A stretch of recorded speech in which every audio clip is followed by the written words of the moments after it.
아마 이 자리에 계신 분들은 대개 한 100세까지는 사실 거라고 저는 생각합니다만, 그래도 우리가 대략 평균적으로 봤을 때 한 90세 정도가 우리 기대 수명이 대략 그렇게 되지 않을까, 큰 병이 없으면 그렇지 않을까 싶은데요.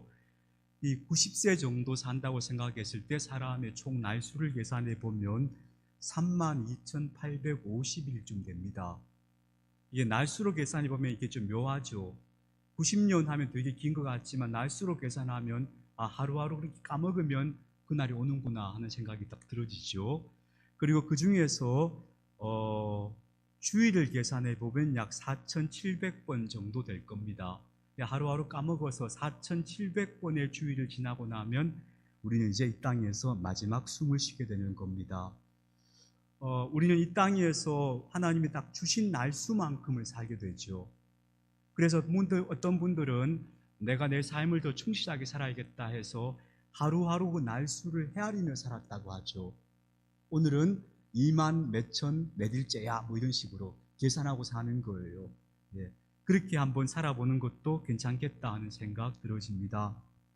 그런데 앞서 말씀드린 것처럼 우리가 약 3만 2천 번이 넘는 날을 살게 되는데 그 중에 4,700번 정도가 빨간색이 칠해져 있는 주일입니다. 믿지 않는 사람들은 이제 일요일이라고 부르겠죠. 근데 이 날은 전혀 다른 성격의 날입니다. 그 외의 다른 날들과는 완전히 구분되는 다른 성격을 가진 날이죠. 우리가 잘 압니다만 그 다른 성격에 대해서 오늘 좀 얘기해 보려고 합니다. 우리가 보통 시간의 단위를 계산할 때 하루, 그 다음에 일주일, 또 뭐 한 달, 1년 이런 식으로 계산하지 않습니까? 근데 하루라는 것은 우리의 경험적으로 인식이 되죠. 해가 떴습니다. 그리고 한참 있다가 또 해가 저물었습니다. 그 다음날 또 해가 떴습니다. 그럼 사람들이 해가 뜨고 그 다음 해가 뜰 때까지를 하루로 보면 되겠구나 하는 시간의 인식이 생겼겠죠. 그래서 하루라는 날짜가 만들어진 겁니다. 달도 마찬가지입니다. 한 달, 두 달 할 때 그 달도 저 달이 차서 기울고 다시 차는 시간, 이걸 계산해 보면 반복되는 주기가 있다는 걸 알 수가 있죠. 그래서 그걸 한 달이라고 하자 하는 것, 우리가 경험적으로 인식할 수 있는 겁니다. 해도 마찬가지죠. 봄이 와서 만물이 다시 소생합니다. 그리고 또 얼마 후에 여름이 오고 가을이 오고 겨울이 왔는데 다시 얼마의 시간이 지나니까 또 만물이 소생하는 때가 오는 겁니다. 이걸 보면서 이런 식으로 시간은 순환하고 있구나, 이걸 1년이라고 하자 하고 사람들은 약속하고 그렇게 시간 단위를 계산하기 시작했겠죠. 그런데 일주일이라는 것은 전혀 우리의 경험으로 인식할 수 있는 단위가 아니에요. 뭐 일주일에 한 번씩 피었다 지는 꽃이 있습니까? 그런 거 없잖아요.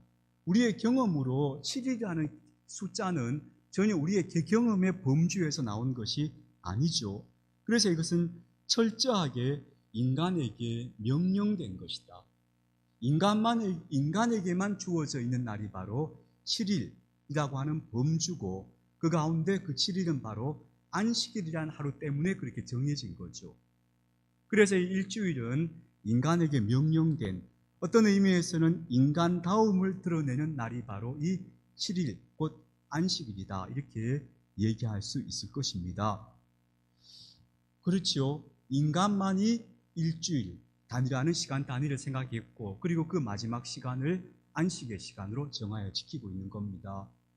사자가 나는 오늘 일요일이니까 오늘 하루는 쉰다, 뭐 이런 사자 없지 않습니까? 사람만이 그런 존재 아닙니까? 그래서 이 날은 사람다움을 드러낼 수 있는 날이다, 이렇게도 말할 수 있겠습니다. 그런데 우리는 그 날의 시작을 하나님께서 우리에게 쉼을 명령하셨기 때문이라고 믿습니다. 그래서 이 날이 시작되었다, 우리는 그렇게 믿고 있습니다. 그래서 이날 일주일의 하루는 바로 쉼으로 쉬라고 명령된 날이다, 쉼을 명하신 날이다, 이렇게 정의할 수 있겠죠. 물론 어떤 분들은 구약의 안식일과 지금 우리가 지키는 주일이 다르지 않습니까? 라고 말씀하시는 분도 있습니다만, 물론 다릅니다. 구약의 안식일을 정확하게 말하자면 지금 우리가 지키는 그 일주일의 개념 속에서는 토요일에 해당되죠. 그러나 우리가 일요일을 주일이라고 지키는 이유는 바로 안식 후 첫날에 우리 예수님께서 부활하셨기 때문입니다. 그래서 우리 예수님께서 부활하신 그날을 의미를 살려서, 그리고 일주일에 하루를 안식하라 하셨으니까 그 안식의 의미까지 더하여서 이 날을 지키고 있는 것이기 때문에 이 날은 결코 안식일의 의미가 사라진 것이 아니고 안식의 의미에다가 우리 예수님 부활하신 생명의 날이라는 의미까지 더해진 날이다, 이렇게 이해하시면 되겠습니다. 그리고 그 날의 시작은 바로 하나님께서 우리에게 쉼을 명하셨기 때문에 시작된 것이다, 그렇게 이해할 수 있습니다. 인간의 역사를 돌아보면 인간은 농경이 시작되고 나서부터 인간의 삶에는 쉼이 사라져버렸다고 봅니다. 우리가 보통 인간의 문명의 발전을 보면요, 최초의 인간은 수렵 채집의 형태로 살았을 거라고 봐요. 농사를 짓고 머물러 있는 게 아니고 옮겨 다니면서 나무 열매를 따먹고 짐승을 사냥하고 그런 문화적인 흔적이 많이 남아있죠. 우리 인류는 매우 오랫동안 그렇게 살았을 거예요. 근데 그렇게 사는 동안에 우리 인류는 그냥 쉬는 거나 일하는 거나 별 차이가 없는 삶을 살았어요. 그렇게 살다가 농경 문화가 시작되면서 비로소 인류에게 쉼은 사라져버렸습니다. 우리는 농경 문화가 시작된 것을 인류의 생산량이 늘어난, 그래서 굉장히 획기적인 발전이라고 보기도 하지만, 그러나 이 쉼이라는 측면에서 보자면 이것은 오히려 인류에게는 큰 짐을 지게 된 것이다, 그렇게 보기도 하죠. 그래서 그 사피엔스라고 하는 책에서는 그렇게 표현하고 있죠. 유명한 그 베스트셀러죠. 거기서 오히려 인간이 농사를 지은 게 아니고 밀이, 쌀이 인간을 지배하게 된 거다, 이렇게까지 설명하기도 합니다. 왜냐하면 농경이 시작되면서 인간의 삶은 더욱 가혹해지고 쉴 수 없는 환경 속에 이제 들어가게 되었다고 보는 겁니다. 이런 것을 성경 창세기 이렇게 말하고 있어요. 하나님께서 아담을 혼내실 때 이렇게 말하죠. 땅이 너에게 가시덤불과 엉겅퀴를 낼 것이고 너는 얼굴에 땀이 계속 흘러야만 먹을 것을 얻게 될 것이다. 쉼이 없는 삶이 시작되었다는 것을 의미하는 겁니다. 왜 그럴까? 잠깐 이게 설명드리자면, 인간은 생산력은 굉장히 높아졌어요. 더 많은 곡식을 거두어서 풍부해졌는데 계급이 생겼기 때문이에요. 계층이 생겼기 때문에 그 윗계층에 있는 사람들은 생산하지 않고 소비하는 사람들 계층이 생긴 거예요. 그러니까 그 바닥에 있는 사람들은 쉴 수 없이 생산해야 되는 이런 계층 문화가 만들어진 거예요. 그래서 인간이 농경이 시작되면서부터 인간의 삶에는 더 이상 쉼이 없어졌다, 그렇게 보는 것이 이제 문화인류학적 관점이죠. 그래서 인간에게는 계속되는, 거듭되는, 끝없이 반복되는 노동이 계속되고 있었던 것으로 보여요. 그때 그 쉼이 도저히 쉴 수 없는 인간에게 강력한 개입이 시작된 겁니다. 그게 바로 쉬라는 하나님의 명령이었던 겁니다. 하늘로부터의 명령이 아니라면 인간은 도저히 쉴 수 없었던 겁니다. 끝없이 이어지는 노동의 반복 속에서 인간의 삶은 소멸할 수밖에 없었는데, 그래서 하나님께서 강력하게 인간에게 너 쉬어야 돼, 하루는 쉬어야 돼 라고 하는 쉼의 명령을 인간에게 주셨다, 그렇게 보는 겁니다. 그래서 이 쉼의 명령은 하나님이 인간에게 주신 매우 강력한 인간의 문화 속에 개입하신 일이다, 우리는 그렇게 해석합니다. 오늘 본문에 이렇게 말하고 있죠. 쉬어야 한다. 너도 쉬어야 하고 네 아들도 쉬어야 하고 네 딸도 쉬어야 하고, 심지어는 네 남종이나 여종이나 가축이나 네 집 울타리에 들어오는 모든 사람들은 다 쉬어야 한다. 강제로라도 쉬어야 한다고 하나님 명하신 겁니다. 왜냐하면 이런 식으로 강력하게 개입하지 않으면 인간은 이 노동의 굴레를 벗어날 수가 없습니다. 자유인이라 해도 마찬가지입니다. 그가 누군가에 구속받지 않는 자유인이라 해도 끝없이 일하고 살아간 이 노동의 굴레에서 자유로운 사람이 없습니다. 왜냐하면 인간은 그 미래가 늘 불안하기 때문입니다. 거기다가 내 자유를 누군가에게 속박당한 사람이라면 그런 사람들은 절대 쉴 수 없습니다. 끝없는 노동으로 그렇게 자신의 인생을 소진할 수밖에 없는 것이 인간의 운명이었기 때문에 하나님이 강력하게 개입하신 겁니다. 그래서 무조건 쉬어야 하고 너만 쉬는 거 아니고 네가 부리는 종들까지 쉬어야 한다고 강력하게 명하신 거예요. 그래서 이 쉼의 명령은 인간의 문명에 대한 하나님의 강력한 개입이었다고 얘기할 수 있습니다.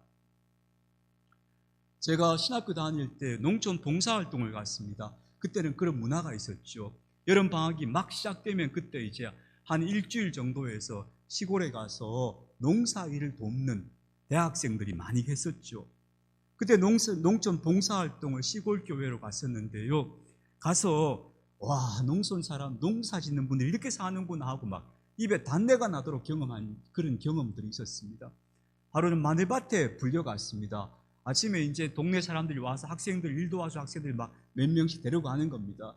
어느 집 마늘밭에 갔는데 비는 안 와서 먼지가 풀풀 나는 겁니다. 마늘밭에. 꽃갱이 같은 거, 호미 같은 거 한 자루 주고 이게 마늘을 캐라 하는데 땅이 돌덩이에요. 아무리 두드려도 마늘이 올라옵니까 이게. 그러니까 땡기면 마늘 자루가 뚝뚝 부러지니까 뭐 미안하잖아요. 그러니까 용을 쓰고 마늘을 한 뿌리 한 뿌리 억지로 캐내는 거예요. 온 얼굴에 흙투성이가 되어가지고 그 진을 빼고 마늘을 캐고 나는데 중간에 이제 쉬는 시간, 셋잠 시간에 그 주인 우리를 불러 가신 아주머니가 얼굴이 새카만 중년 여성인데 이렇게 얘기하시는 거예요. 농담으로 이렇게 얘기하면 학생들 힘들지 이렇게 얘기하고는 아이고 죽어야 나무 옷을 입어야 이걸 끝이 나지 이러시는 거예요. 나무 옷을 입는다는 게 관에 들어간다는 거 아니에요. 그러니까 죽어야 이게 끝이 나지 하면서 푸념을 하시더라고요. 그러니 그게 인간의 운명이었던 거예요. 지금도 마찬가지예요. 하나님이 강력한 명령을 진지하게 받아들이지 않는 사람들은 죽어야 끝나는 계속 거듭되는 노동의 일상 속에 사는 거예요. 그래서 하나님께서 강력하게 개입하신 거예요. 너 그러면 안 돼. 내일 당장 파종을 하더라도 할 날이 있더라도 준비 안 됐더라도 오늘은 무조건 쉬어야 돼. 개입하신 거예요. 그렇지 않으면 인간은 이 쉼을 도저히 누릴 수 없는 존재였던 거죠. 근데 다행스럽게도 그분은 그리스도인이었어요. 그래서 그분은요, 그래도 우리는 주일은 쉬지 하시는 거예요. 그러면서 그렇게 얘기하시면서 아주 안도하며 웃으시는 거예요. 그 표정이 너무 저는 그걸 보면서 와, 예수 믿는다는 게 진짜 복이구나 싶었어요. 예수 믿는 사람들은 주일은 쉬잖아요, 주일은. 근데 예수 안 믿는 사람들은 그것도 못 쉬잖아요. 그러니 그 얼마나 가혹한 인생입니까? 제가 시골교회 처음 목회가로 갔을 때 되게 인상적이었던 게 그런 거였어요. 평일날은 우리 교우들이 그 다른 교우들하고 똑같이 일하잖아요. 똑같이 들에 나가서 일하니까 얼굴이 새까맣고 우리 그 장로님, 집사님들 할 것 없이 전부 모자 새마을 모자 아니면 무슨 여기 비료 그 회사에서 나눠주는 모자 있잖아요. 그런 거 오추 그래서 이런 모자 쓰고 하루 종일 땀 흘려서 땡볕에 일하고 그게 일상이잖아요. 근데 이분들이 주일날 아침이 되면요, 주일날은 양복 입고 어떤 분은 넥타이 매고 깨끗한 옷 입고 구두 신고 교회로 오는 거예요. 다른 사람들은 전부 밭에 나가서 있는데 그분들은 그 사이를 지나서 교회로 오는 거예요. 제가 그걸 볼 때마다 그 집에 농사가 되고 안 되고가 문제가 아니고 삶이 벌써 다르잖아요. 삶이 얼마나 존귀해요. 사람의 삶이. 마치 그날은 귀족처럼 그렇게 하나님 앞으로 오잖아요. 그걸 보면서 야, 하나님께서 인간에게 쉼의 명을 주신 것은 진짜 이건 축복이다. 우리 이건 진짜 지켜야 된다. 그런 생각을 했던 거죠. 여러분, 그래서 이 쉼의 명령은 하나님이 주신 정말로 고귀한 선물입니다.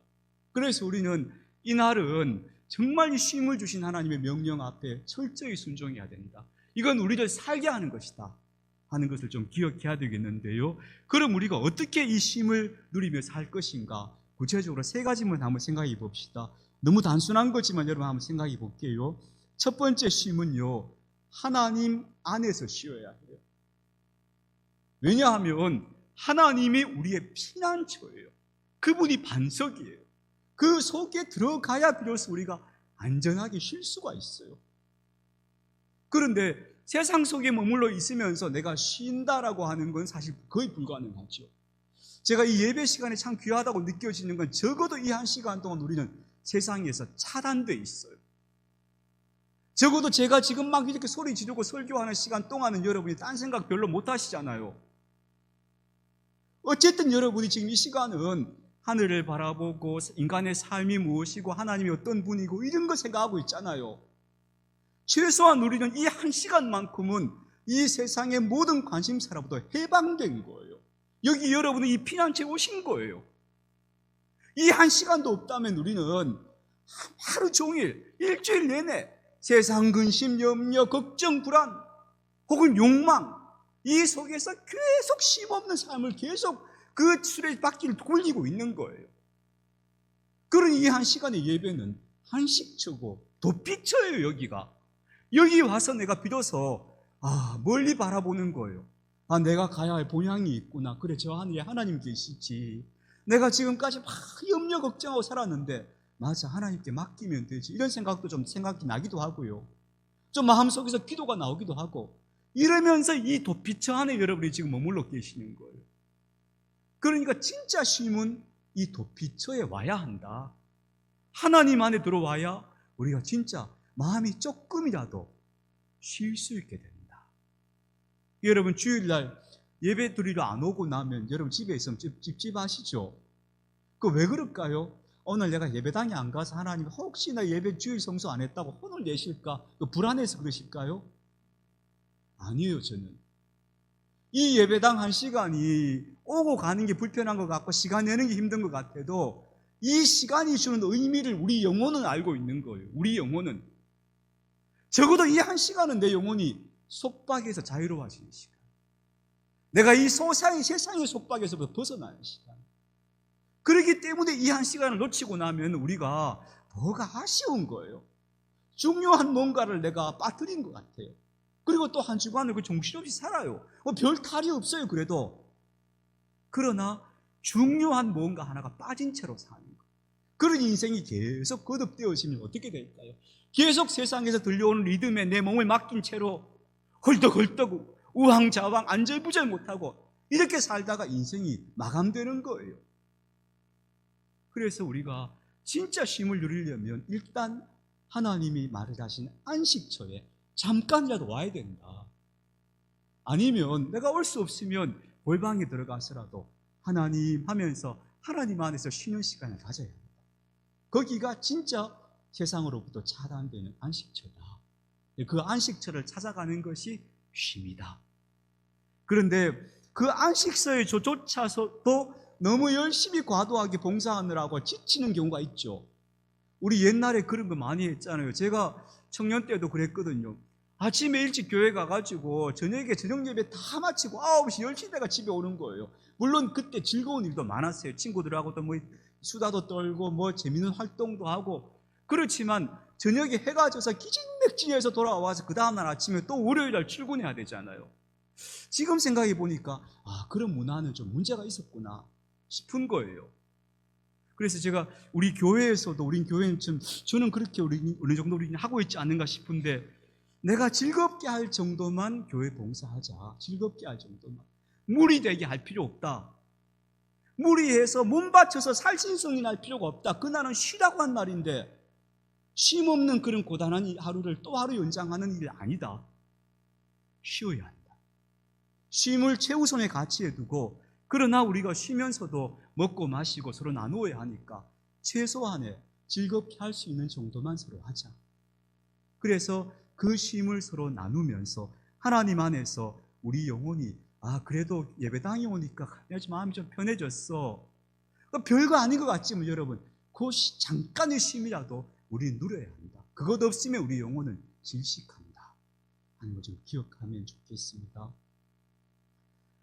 주 날개민 내가 편안히 쉬네 밤 깊고 비바람 몰아쳐도 그러잖아요. 주 날개밑, 그 날개밑이 진짜 안식하고 쉬는 곳이다. 그래서 내가 그 안식의 자리로 찾아오는 것이 쉼이구나. 예배당 오는 건 노동 아니다. 그건 쉬러 오는 거다 하는 걸 기억하십시다. 자, 그리고 두 번째로 또 우리는 서로 쉼 속에 살아야 되는데 특히 저는 예배당에서도 마찬가지고 관계 속에 마찬가지인데 특히 어떤 쉼을 누려야 하는가 하면요. 서로를 용납하는 쉼을 누려야겠다 싶어요.